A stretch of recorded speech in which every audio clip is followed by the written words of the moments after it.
वाजलेत महत्त्वाच्या घडामोडी या बुलेटिनमध्ये आपण बघणार आहोत। सुरुवात आपण राजकीय घडामोडींनी करूया। दसरा मेळाव्यासंदर्भात चर्चा सुरू झालेली आहे। उद्धव ठाकरे गट एका बाजूला, दुसऱ्या बाजूला एकनाथ शिंदे गट यांच्यात पुन्हा एकदा रस्सीखेच बघायला मिळते ती दसरा मेळाव्यानिमित्त। शिवसेनेच्या शिवाजी पार्कवरील दसरा मेळावा हा नेमका कुणी घ्यायचा याविषयी नरेश म्हस्केंनी मोठं वक्तव्य केलेलं आहे। यंदाचा दसरा मेळावा कोण आयोजित करणार यावरून वादाची नवी ठिणगी पडली आहे। ज्यांनी हिंदुत्व जपलं त्यांचं तेच दसरा मेळावा घेणार म्हणजे शिंदे गटाचाच दसरा मेळावा होणार अशी महत्त्वाची माहिती शिंदे गटाचे प्रवक्ते नरेश म्हस्के यांनी दिली आहे। तर ठाकरे गट लोकांची सहानुभूती मिळवण्याकरता शिंदे गटावर खोटे आरोप करतोय। त्यांना माहित आहे त्यांच्या मागचा जनप्रवाह नाहीसा झालेला आहे असा टोला नरेश म्हस्के यांनी लगावलाय। नरेश म्हस्केंच्या या वक्तव्याने अनेक वाद निर्माण होऊ शकतात।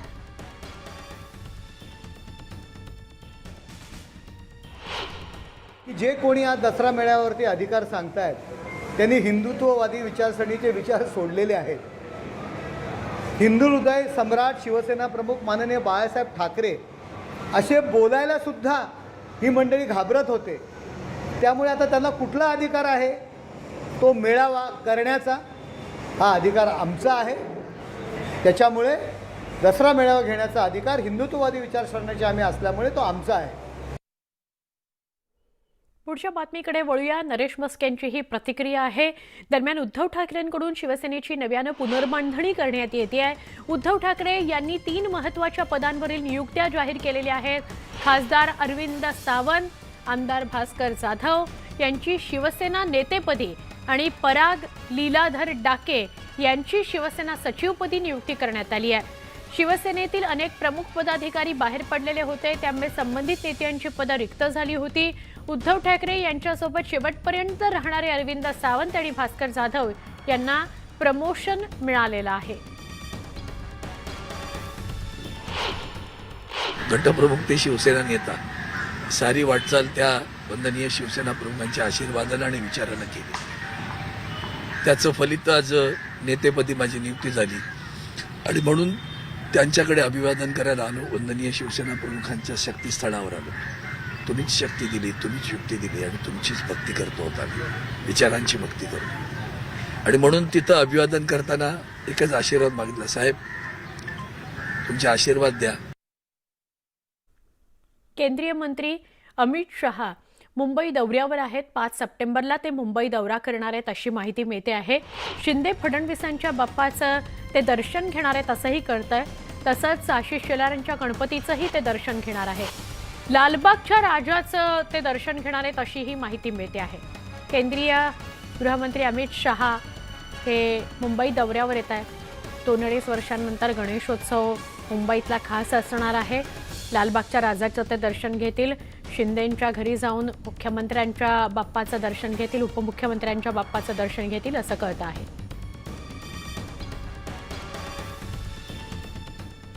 धुळ्यातील एमआयडीसीच्या अधिकाऱ्यांची उद्योगमंत्री उदय सामंत यांनी घेतलेली आढावा बैठक चांगलीच वादळी ठरलेली आहे। अधिकाऱ्यांना कसलीही विचारणा केल्यानंतर प्रस्ताव दिलाय असं उत्तर मिळत असल्यानं उदय सामंत संतापले। तसंच एमआयडीसीचे कार्यालय हे विश्रामगृहामध्ये गेल्या 12 वर्षांपासून सुरू आहे अशी माहिती सामंत यांच्या समोर आल्याबरोबर त्यांचा राग अनावर झाला। 12 वर्षांपासून औद्योगिक विभागाचं कार्यालय विश्रामगृहामध्ये सुरू असेल तर सगळ्यांना लाज वाटली पाहिजे असं म्हणत उदय सामंतांनी नाराजी व्यक्त केलेली आहे। सगळ्यांना आमच्या सकट तुम्हाला सगळ्यांना लाज वाटायला पाहिजे। त्याच्यापूर्वी कधी मंत्री आले होते का त्या कार्यालयामध्ये? त्यांच्याकडे कधी प्रस्ताव पाठवला का? सीओ कडे विभागीय कार्यालयात आले होते? 12 वर्ष झालेच नाही। सीओ येतील पुढच्या 8 दिवसापूर्वी विभागीय कार्यालयात। प्रधान सचिव आले होते का? ते पण येतील। त्याच्यामुळे तुम्हाला काय झालंय, वरचा कोणाचंच लक्ष नसल्यामुळं तुम्हाला आपलं ते काय काम काढायचं म्हणून तुम्ही करताय असं दिसतंय। एकही गोष्ट आता 12 कोटी 42 कोटीच्या अगेन्स्ट 12 कोटीमध्ये जर नळपाणी योजना होऊ शकते, हा प्रस्ताव तुमचा फिजिबल जो आहे तो का केला नाही शासनाकडे? उजनी धरणामधून हजारो क्युसेक पाणी पूर टाळण्यासाठी नदीत सोडलं जात आहे। मात्र उजनीच्या लहान उपकालव्यांमधून मागणी करून सुद्धा पाणी सोडलं जात नाहीये। ही बाब लक्षात येताच आमदार शहाजी बापू पाटील यांनी थेट उजनीच्या वरिष्ठ अधिकाऱ्यांना खडे सवाल विचारले। पैशासाठी अडवणूक करणं बंद करा असा इशारा शहाजी बापू पाटील यांनी दिलाय. शहाजी बापूंच्या या फोन नंतर अधिकाऱ्यानं लगेच पाणी सोडण्याचे आदेश दिलेले आहेत. हाताखालच्या अधिकाऱ्यांच्या खोड्या बंद करायला फर्मा काढा, पैसे भरा, इथे असली दादागिरी करू नका म्हणा. तुला पैसेच पाहिजे होतं तर तू महिन्यापूर्वी काय अर्जाला केले नाही त्या ऑफिसमध्ये बसलाय पंख्याखाली. महिन्यापूर्वी त्यांना लोक शेतकऱ्याला अर्ज पाहिजे होतं, पैसे भरलं बरं नाही तर पाणी सोडणार नाही. आता ऐन वेळी पिका तोडायला आली तू पैसे मागायला माझा अडवायला लागला का? जाऊ द्या, कधी सोडणार एवढं सांगा मला.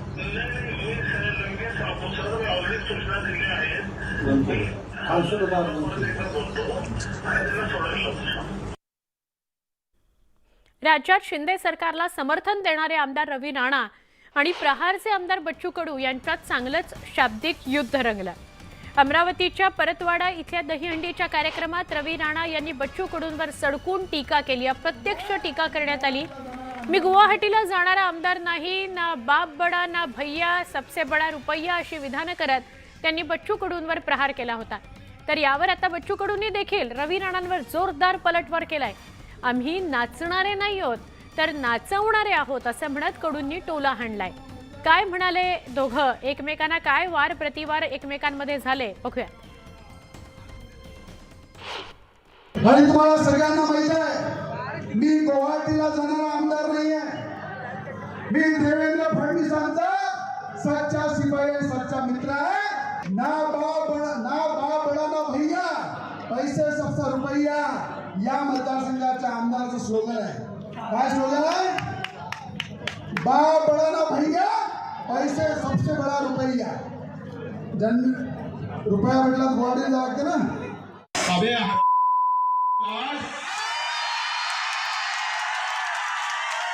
गुवाहाटीला आम्ही गेलो नसतो तर तुला साऱ्या हे मंत्रीपद भेटलं असतं.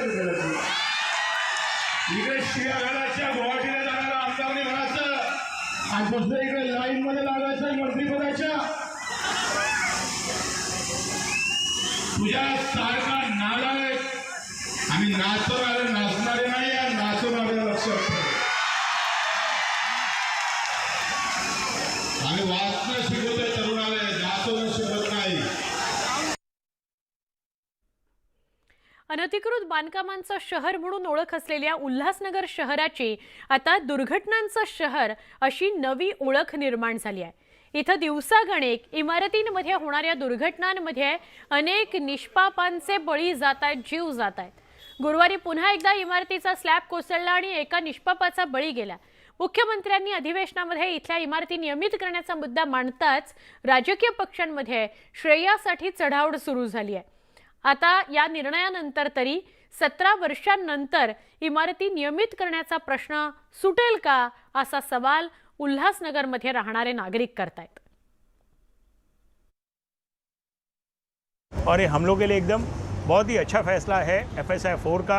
और इसमें हमारी जो डेलीपेड, जो उल्लासनगर की जो भी डेलीपेड बिल्डिंग है उन सबको रहने के लिए भी मिलेगा. लेकिन जो इन्होंने जो फैसला लेके आने में 17 साल लग गए, बहुत तकलीफ वाला काम है. यही अगर सरकार जल्द से जल्द फैसला करती थी तो इतनी डेथ्स इंजरी हमारे उल्लासनगर में नहीं होती थी. वहाँ पे तो चलो 2-3 लोगों की डेथ हुई है या घायल हुए हैं, और अगर सब लोग वहाँ के मर जाते थे तो सरकार को क्या, हम लोग क्या अपनी सरकार से उम्मीद करते हैं कि और बिल्डिंगों को देखना है, ऐसे और मौतें देखनी है. 17 साल लगा दिए हैं GR लाने में, रेगुलाइज लाने में, अभी और कितनी मौतें उनको देखनी है उल्लासनगर में. ये देखिए, पहली बात तो अगर राष्ट्रवादी या कांग्रेस या अगली सरकार को अगर करना रहता था तो वो टाइम पे करती थी. उन्होंने आज तक उसको उल्लासनगर को कभी देखा तक नहीं. उनकी रूलिंग थी तो भी नहीं किया.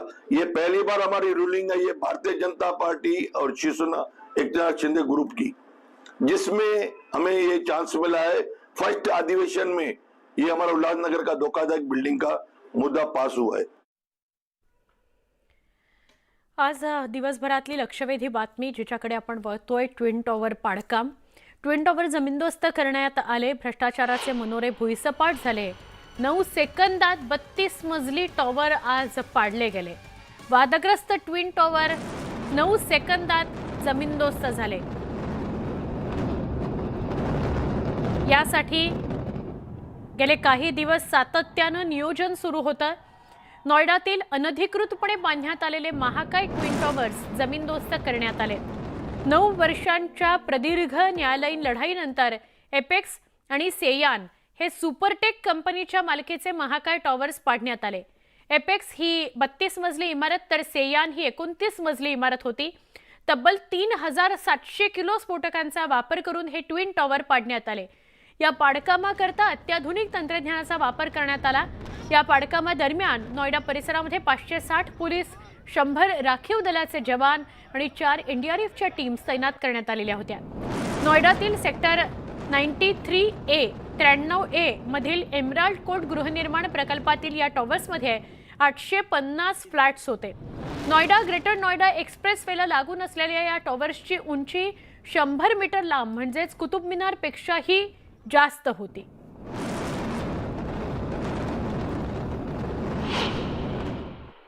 बहुत अच्छा है, इंडिया में एक एग्जाम्पल मिला है। सबसे खुशी की बात है कि अभी मैसेज आया है कि नो कोलेटरल डैमेज। अब हम लोग साइट पर जा रहे हैं। सारी बिल्डिंग्स इंटैक्ट हैं, सिर्फ जो टूटनी थी वही टूटी हैं। इतर बातम्यांकडे सुद्धा वळूया। बीडच्या गेवराई शहराला पाणी पुरवठा करण्याकरता आतापर्यंत 100 कोटी रुपयांचा खर्च करण्यात आला। मात्र 100 कोटी खर्च करून सुद्धा शहरातील पाणी पुरवठा काही सुरळीत होत नाहीये। त्यामुळे भर पावसाळ्यात गेवराई वासियांना पाणी टंचाईचा सामना करावा लागतोय। कोट्यवधीच्या पाणी पुरवठा योजनेचं पाणी नेमकं मग कुठे मुरलं असा सवाल आता उपस्थित केला जातोय। 8-8, 10-10 दिवसाला पाणी येऊ लागलं। त्याच्यामध्ये जंतू होतात ना, ते बारीक जावं लागतंय हापशीवर पाण्याला। मुलांनी आंघोळ केलेल्या पाण्यामध्येच आम्हाला कपडे धुवावे लागते।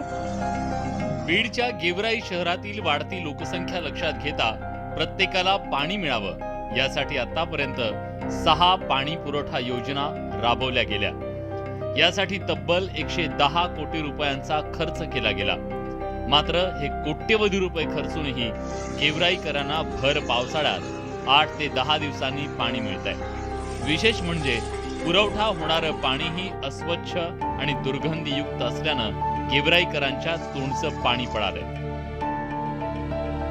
या ठिकाणी पैठणची पाईपलाईनचं पाणी दिलं जातं, मात्र ते पाणी आमच्यापर्यंत पोहोचतच नाही। आज तुम्ही पाहिलं असेल की तुमच्या माध्यमातून आम्ही प्रशासनाला असं सांगू इच्छितो की इतकं घाण पाणी आहे आणि अस्वच्छ पाणी आहे। गेवराईकरांना यापासून फार मोठं नुकसान होईल। सरकारी योजनेमार्फत या नगर परिषदेला निधी आला, परंतु 6 योजना राबवून देखील जर या गेवराई शहर आणि हे गेवराई शहर जर ठाणेला असेल तर एवढा मोठा आलेला निधी नेमकं कुठं मुरतोय कुठं, हा प्रश्न गेवराई शहरातील सर्वसामान्य जनतेला ठिकाणी पडलेला आहे। नियमित पाणी पुरवठ्यासाठी तब्बल 60 किलोमीटरवरून पैठणच्या जायकवाडी ते गेवराई अशी पाईपलाईन केली गेली। पैठणचं पाणी आल्यानंतर तरी 1 दिवस आड पाणी येईल अशी अपेक्षा होती। मात्र निकृष्ट दर्जाच्या कामानं या पाईपलाईनला जागोजागी गळती लागल्यानं ऐन पावसाळ्यात लोकांना पाण्यासाठी भटकंती करावी लागतेय। खूप उशिरा यायला लागले पाणी। 3-4 दिवसाला तरी यायला पाहिजे पाणी। उन्हाळ्यात तर लवकर येतच नाही। पाणी एकदम खराब आलतं वास, आणि आलं तसं 10 दिवसाला, कधी 8 दिवसाला पाणी असं आहे। मग हे टाक्या ड्रम हे भरभर ठेवतं 10-10 दिवसाचं, मग त्याच्यामध्ये जंतू होतात ना, ते बारीक। दरम्यान गेवराई नगरपालिकेनेही गळती आणि विद्युत पुरवठ्यातील खंडामुळे पाणी पुरवठ्यात अडचणी येत असल्याचं कबूल केलंय। पूर्ण लाईन चेक करून जिथे जिथे लिकेज आहेत ते फाइंड आउट करून ती जी पाण्याची होणारी गळती आहे ते थांबवण्याचे काम सध्या हाती घेण्यात आलेले आहे। तसेच जे गेवराई शहराला पाणी पुरवठा आहे सदरील योजना पूर्ण झाल्याच्या नंतर सुरळीत पाणी पुरवठा होईल। अधिकारी आणि ठेकेदारांच्या संगनमतानं कोट्यवधी रुपयांच्या पाईपलाईन योजना फेल गेल्या। त्यामुळे गेवराईकरांच्या तोंडचं पाणी पळवणाऱ्यांवर कारवाई करण्याची मागणी होतीये। सुरेश जाधव, न्यूज 18 लोकमत, बीड। आता बातमी आहे अलिबागमधून। रायगड जिल्ह्यातील 102 रुग्णवाहिका चालकांच्या प्रश्नांना वाचा फोडण्याकरता मनसे कार्यकर्त्यांनी जिल्हा सामान्य रुग्णालयात धडक दिली। यावेळी कंत्राटदाराकडून चालू असलेल्या चालकांच्या पिळवणुकीबाबत मनसे नेत्यांनी जाब विचारला। मनसे स्टाईलनं त्याला प्रसाद सुद्धा दिला। रुग्णवाहिका चालकांचा 6 महिन्यांचा पगार न देता उलट त्यांच्याकडूनच कंत्राटदाराच्या मॅनेजरकडून चालकांकडे पैशाची मागणी करण्यात आली। आणि पैसे न दिल्यास कामावरून काढण्याचीही धमकी दिली जाते. तसंच ठरलेल्या वेतनापेक्षा कमी पगार मिळत असल्यानं रुग्णवाहिका चालकांचे चांगलेच हाल होत होते. तसंच त्यांचा विमा काढणे बंधनकारक असताना सुद्धा कोणत्याही प्रकारचा विमा कंत्राटदाराकडून काढण्यात आला नव्हता.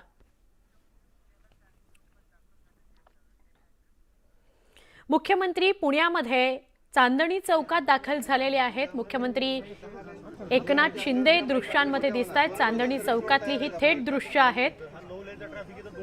फ्लायओव्हर प्रोजेक्टची पाहणी करत आहेत, समजून घेत आहेत हा फ्लायओव्हर प्रोजेक्ट कसा होणार आहे. अधिकारी त्यांना माहिती देत आहेत. मॅप आपल्याला फ्लायओव्हरचा बघायला मिळतोय. एकनाथ शिंदे चांदणी चौकात पोहोचलेले आहेत. चांदणी चौकातून एकनाथ शिंदे फ्लायओव्हर संदर्भात माहिती घेत आहेत. कशा पद्धतीने फ्लायओव्हर बांधला जाणार आहे, कसं नियोजन असणार आहे, कधी काम होणार आहे, काय होणार, या सगळ्या संदर्भातली माहिती ते घेत आहेत. पुण्यामध्ये ते पोहोचलेले आहेत. थेट चांदणी चौकातून आपण ही दृश्य बघतोय.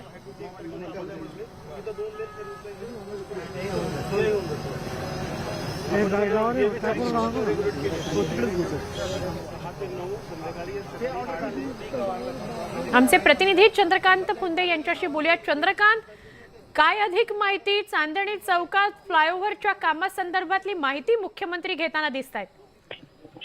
हो, गेल्या शनिवारी मुख्यमंत्री ज्यावेळेस साताऱ्याला चालले होते, याच चांदणी चौकात इथल्या लोकांनी त्यांना अडवून इथली ट्रॅफिकची समस्या त्यांच्या कानावर घातली होती. गेली दीड वर्ष इथं उड्डाणपुलाचं काम सुरू आहे. बॉटलनेक होतोय सातत्याने इथं, त्यामुळे लोकांचे 1.5-2 तास इथं रोज ह्या ट्रॅफिकमध्ये जात आहेत. म्हणून सगळ्या लोकांनी सीएमचा ताफा अडून त्यांना ही समस्या सांगितली. पण सीएमनी ऑन दी स्पॉट अधिकाऱ्यांना सांगितले, दुसऱ्या दिवशी तुम्ही येऊन इथं पाहणी करा आणि मला याच्यावर सोल्युशन काढून द्या, वेळ नका घालू विनाकारण याच्यामध्ये. तोपर्यंत मीन होईल साताऱ्यावरून सीएम आज परत येताना इथं थांबले. त्यांनी अधिकाऱ्याला बोलवून गेलं आणि हा जो समोरचा जो पूल आहे ज्याच्यामुळे बॉटलनेक होत होतं, तो पूल पाडण्याचे आदेश दिले. तो 12 ते 15 सप्टेंबर दरम्यान तो पूल पाडला जाणार आहे. त्यानंतर मग इथले रस्ते रुंदीकरण होऊन थोडं बॉटलनेक कमी होईल अशी आशा करूया. पण याच्यात गंमत अशी आहे, एक प्लॅन आहे केंद्रीय वाहतूक विभागाचा आणि एक आहे महापालिकेचा, एक आहे MSRDCचा. असं सगळं खिचडी आहे इथे, अशी सगळी खिचडी आहे. त्यामुळे आता हे एका समस्येवर उपाय करायला गेले तर दुसरी समस्या याच्यातनं उद्भवणार आहे. त्यामुळे याच्यातनं नेमकं कसं नियोजन काढते प्रशासन हे पाहणं खूप मोठं महत्वाचं असणार आहे.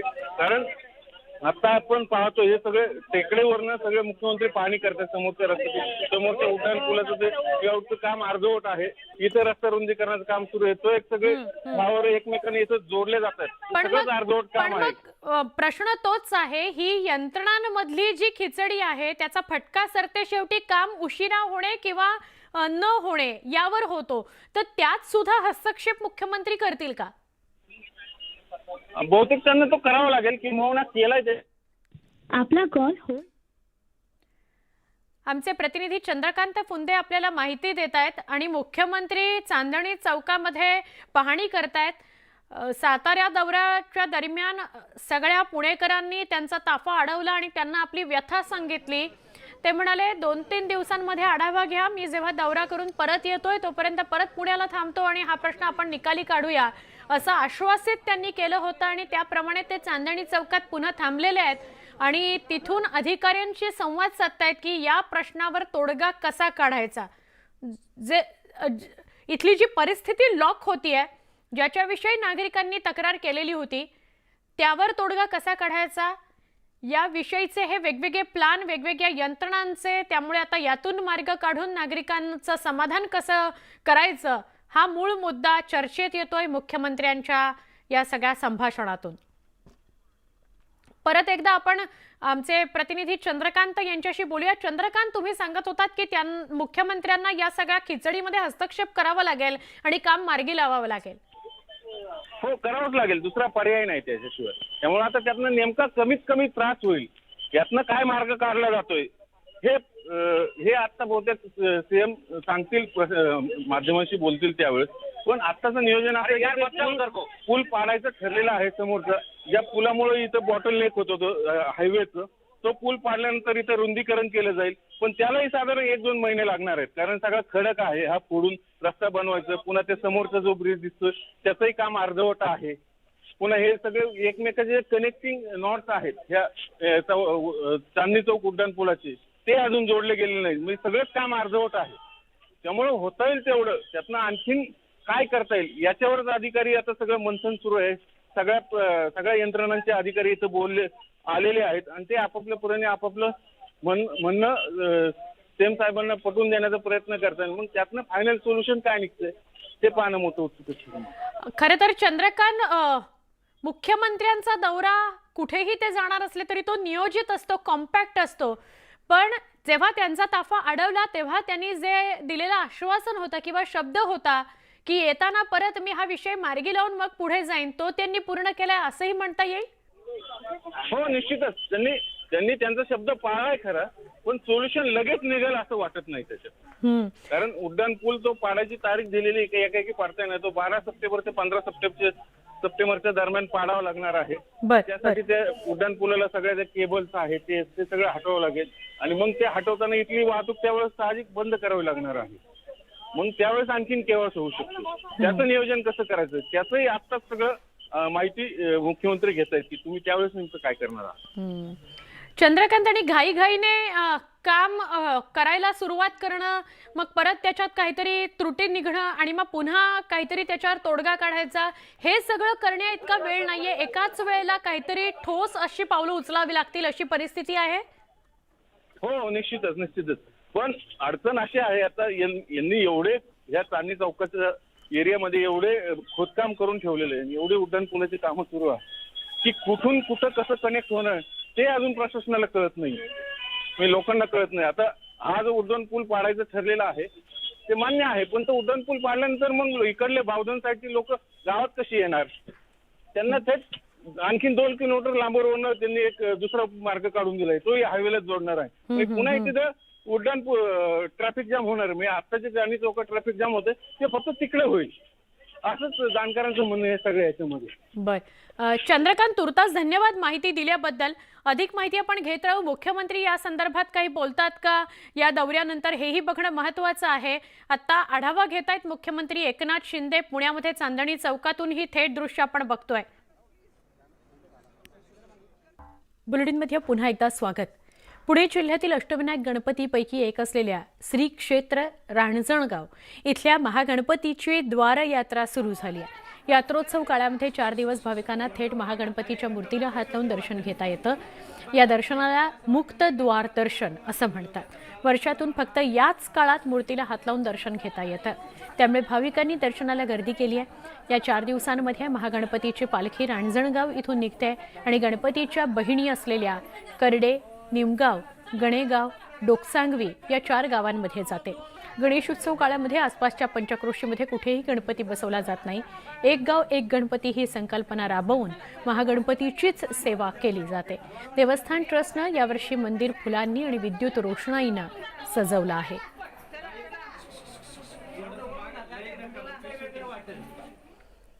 बुलेटिनमध्ये या सगळ्या महत्त्वाच्या घडामोडींसह इथेच थांबतो आहोत. ताज्या वेगवान बातम्यांसह पुन्हा भेटूया. पहा फक्त न्यूज 18 लोकमत.